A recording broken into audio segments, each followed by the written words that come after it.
All right.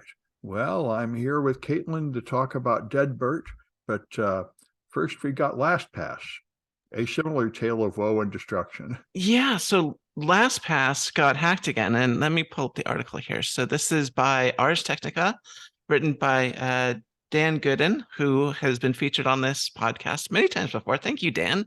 Dan is the unsung hero of this podcast. A lot of his articles get mentioned. Anyway, so LastPass got hacked again, and this hack was kind of different. It wasn't, they didn't get into the corporate network like they normally do. Uh, let me Basically, interrupt you because I think you're making a mistake I made yesterday. They didn't get hacked again. It's just more details about the hack that happened back in August. oh, really? Okay, never Yeah, at mind. first, at the article, I had exactly the same thought. I thought they got hacked again recently, but there were two hacks both in August, and they're just releasing more information about the second one. Oh, okay. So okay, this happened back in August. Thank you. I should really do more research before these articles. So just so people know, a lot of the times I just read articles for like an hour and I find like the three most interesting ones to share on this podcast. So I wish I could do more research before going on here, but there is a time constraint on my side. Anyway, I made the same yeah. mistake, and we can blame Dan. Dan's article confused me. Anyway, Yes. Oh, good job, Jan. Yeah. there you go. Anyway, so yeah, another bombshell drops. So what happened is this attacker got onto a DevOps employee's workstation, and not his workstation, on the DevOps home network. And basically the DevOps was using his personal PC to log into LastPass, not his or her work PC, which is something you're not supposed to be doing. Um, and so basically, the attackers put keyloggers on this DevOps personal machine, got the passwords, got through the 2FA, was able to get back into the LastPass network and steal more LastPass information, um, including the encryption keys to customer vaults, backed up on S3 buckets, which is not good. Now, you just said something very interesting. Was Yeah. it true that they were mixing personal work and Yes. corporate work on the same device? It's not even a virtual machine or something. Correct.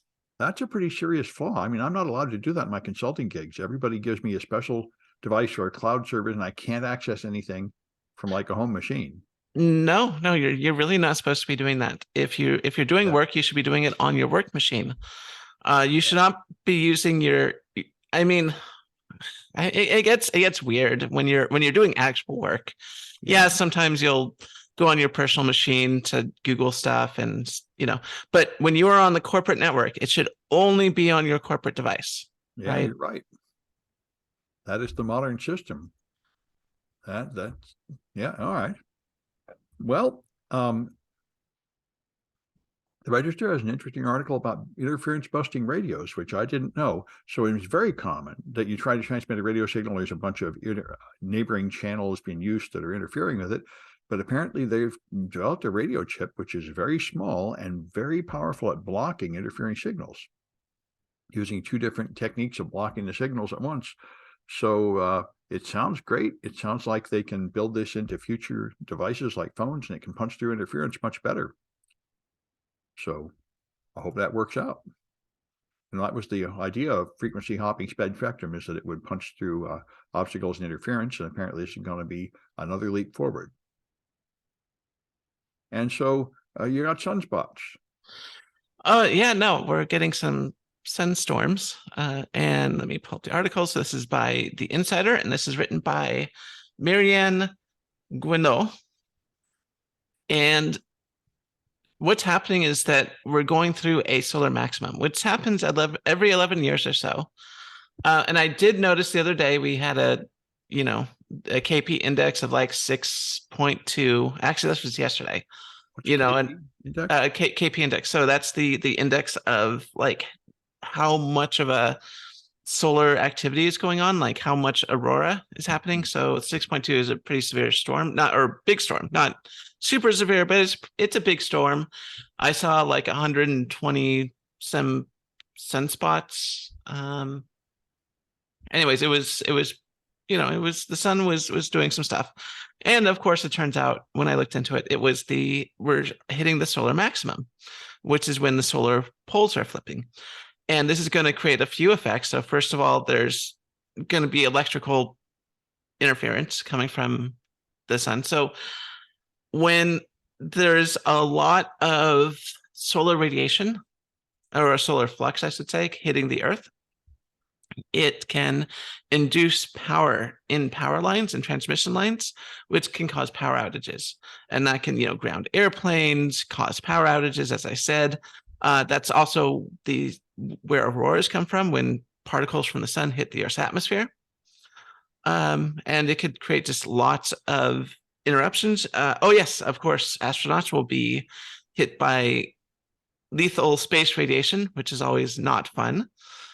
But yeah, it's just bad space weather for the next, for the next year or so. So we'll see how this goes. On the plus side, it should make amateur radio more interesting, because you'll have more thick ionosphere to bounce signals off of. Yep. Mm-hmm. I hear this every few years, for my whole life, and it never seems to actually do anything. Do we apparently have good enough defenses on the power grid that nothing much goes down? That's what it seems like. It depends where you live, and it depends how bad it is. So there have been solar events, which luckily we haven't had any super major solar events in the past 150 years, which would have totally destroyed our electrical grid. There have been events that have happened in the past, before the advent of our electrical grid, that would have taken it all down. Auroras over San Francisco type events. And we haven't had those events since, but we do have bigger events, and those big solar events will happen again. It's sort of like the ticking time bomb under Yellowstone, the super volcano. Yeah. There will be another big solar event that's going to take out all our telecommunications and stuff for a while, but it hasn't happened yet. But it is something to know that it can happen, and it will happen eventually. Can we put some kind of, devices on the network to lessen the risk of this, to break up the loops or something like that? There's already safety equipment inside every ground station, every transformer station, so that if there is a power surge, it'll break the wires. But of course, power is just going to go out. That's the whole point. All right. Well, anyway, the crypto wars are back on in Britain. The new prime minister wants to. Well, anyway, there's a bill. The online safety bill is going on, recommending again that the government has a backdoor into all the encrypted channels, which they're always trying to do over here. And so Signal has said they would cut the UK off if they do that, rather than serve them. And another company that makes encrypted email, called, let me get it up here, Tutanota, says they will not stop servicing the UK. They will simply refuse to obey it and force the UK to put up a great firewall like China and block them, to humiliate them. So we'll see what happens. This seems to be coming up every year or two.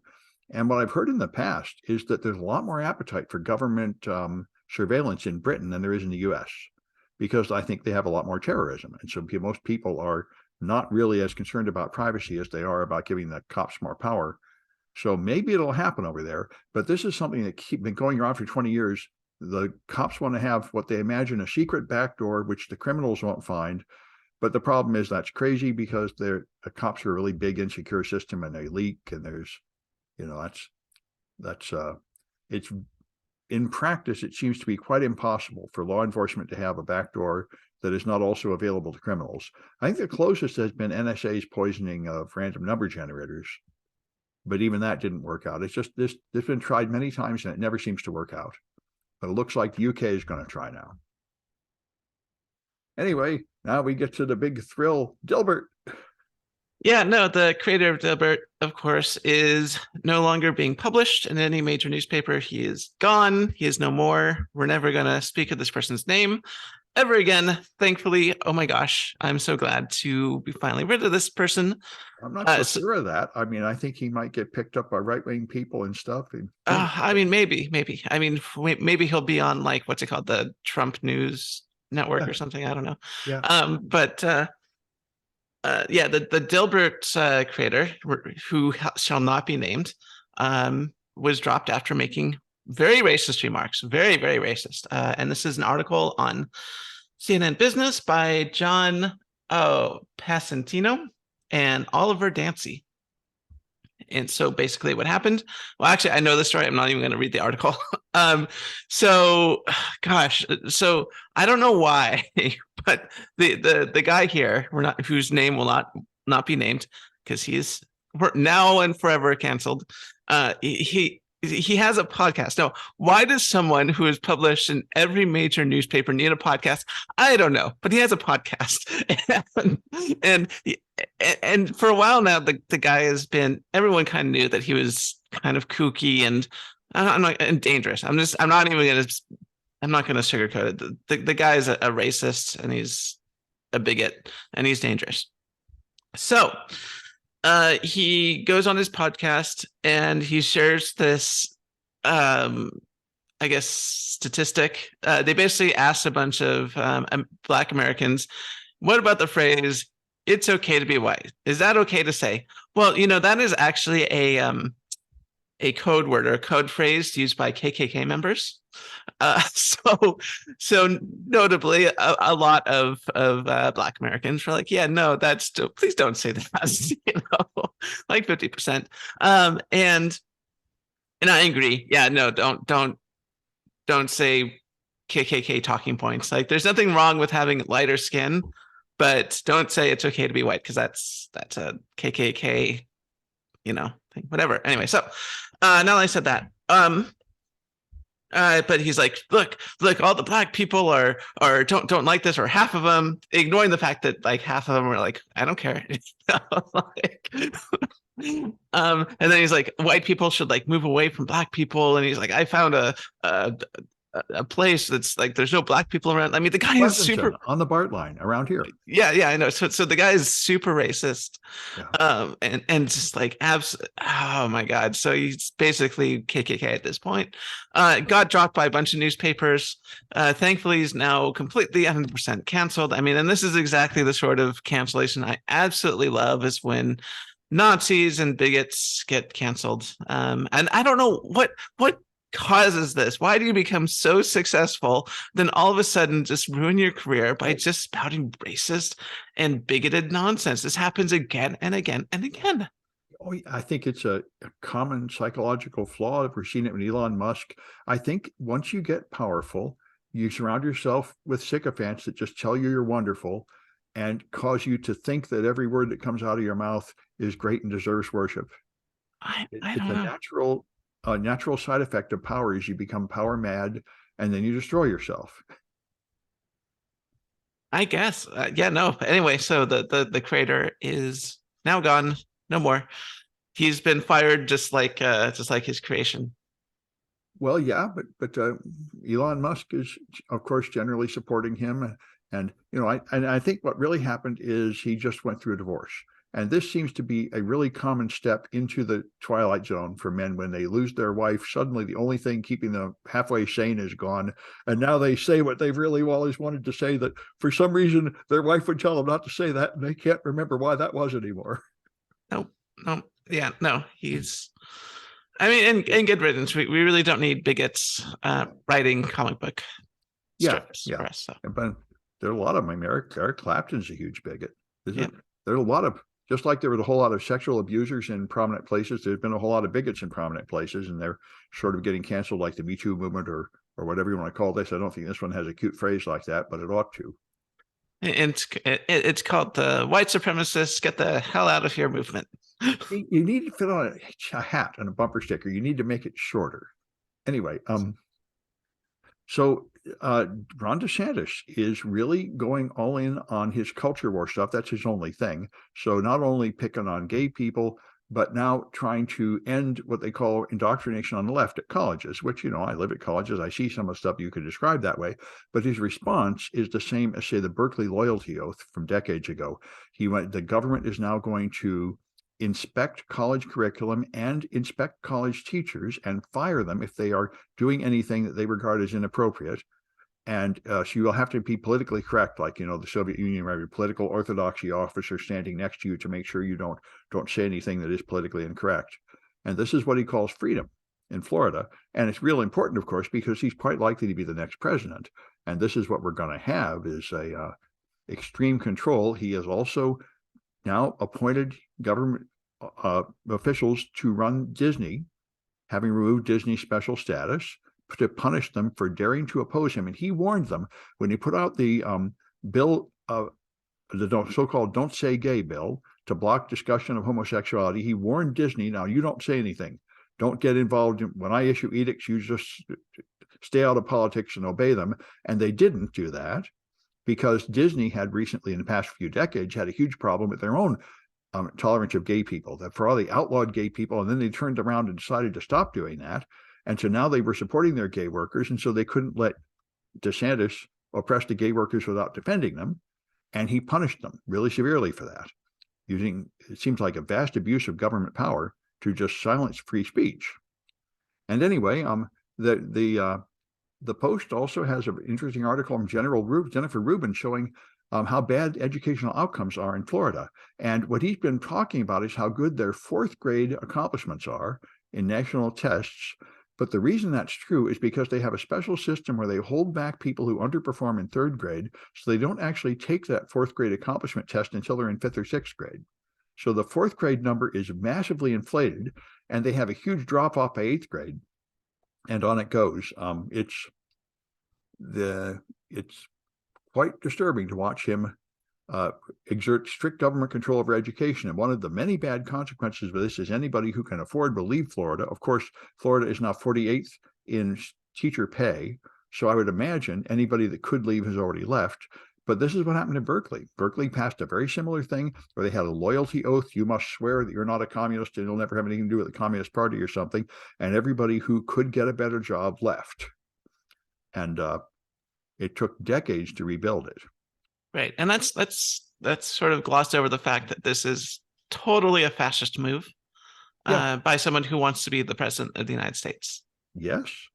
It's really very disturbing how power mad he is. And he's serving the Fox News ideal of wanting to be Viktor Orban, where he will just order you to live his way and to you can't be gay, you can't teach things he doesn't like. All the textbooks have to be scanned by his political orthodoxy committee before they can come out.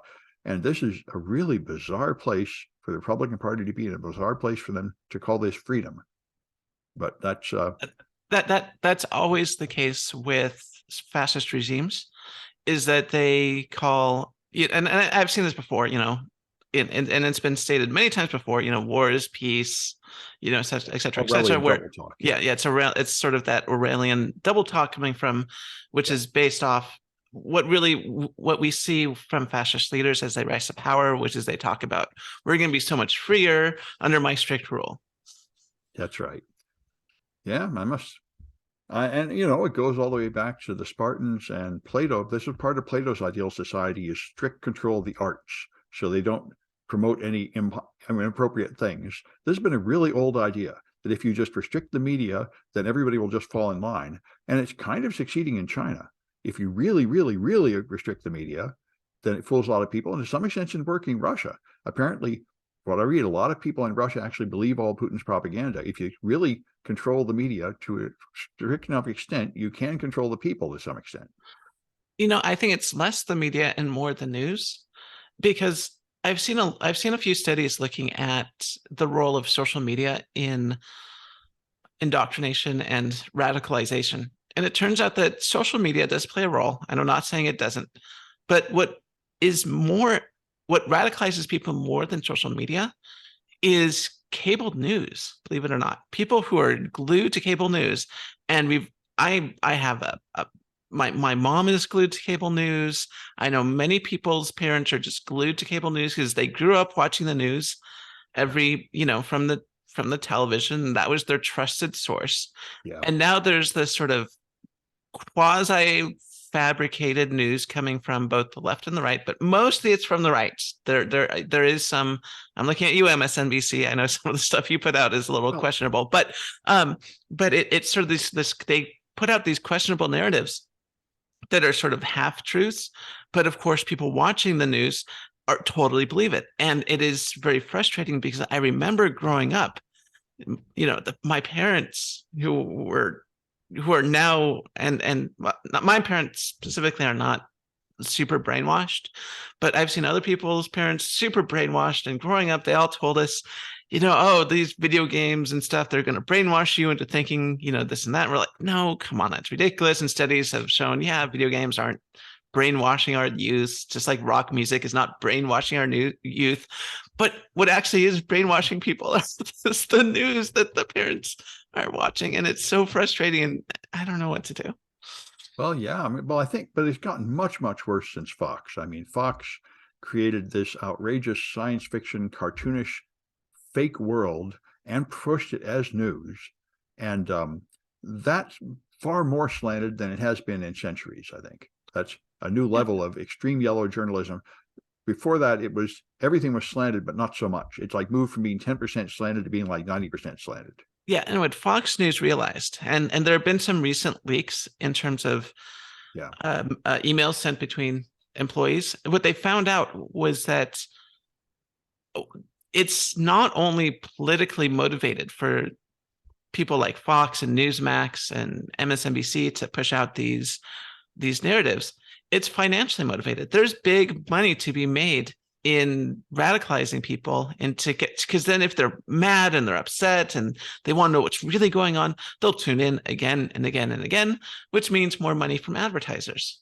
Well, yeah, and we've always had these guys like Father Conklin and stuff. There's been these Rush Limbaugh type figures screaming nonsense, but no one's ever put them on TV as if it was news. That's a new thing.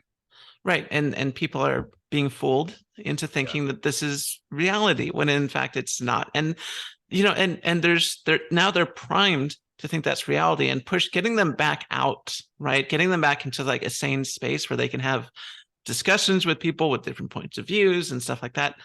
It's nearly impossible because they're just primed to believe that, the Republican Party is good and ethical and the Democrats are out to, do communism for some reason. And and they actually have no connection to reality, which is really bizarre. I mean, it's very much like a cult group. And what's funny is you get people like Marjorie Taylor Greene asking questions in Congress, and she'll ask like the executive of a company, like how their product is being used for CRT. And they're like, CRT? What are you talking about?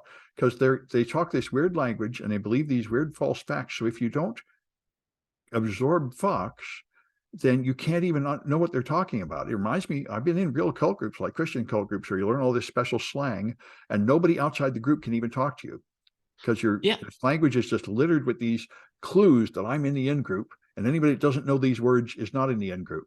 Right. So I happen to know what you're talking about with CRT, which is, of course, critical race theory. Well, I would have thought cathode ray tube. Yes, exactly. They're asking like a technical person.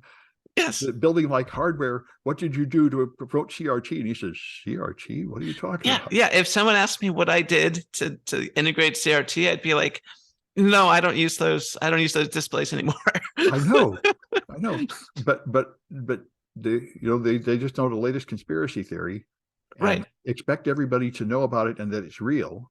Right. There's like 20% of America stuck in this weird alternate reality bubble created by a large conglomerate of, news medias that are creating false narratives. They have their own language. It's like a giant cult. I don't want to compare it to religion, but it is almost a religion. Well, I think it's the same thing as TV evangelists have always been. They just learn to say what will get you excited, so you give them money. Exactly.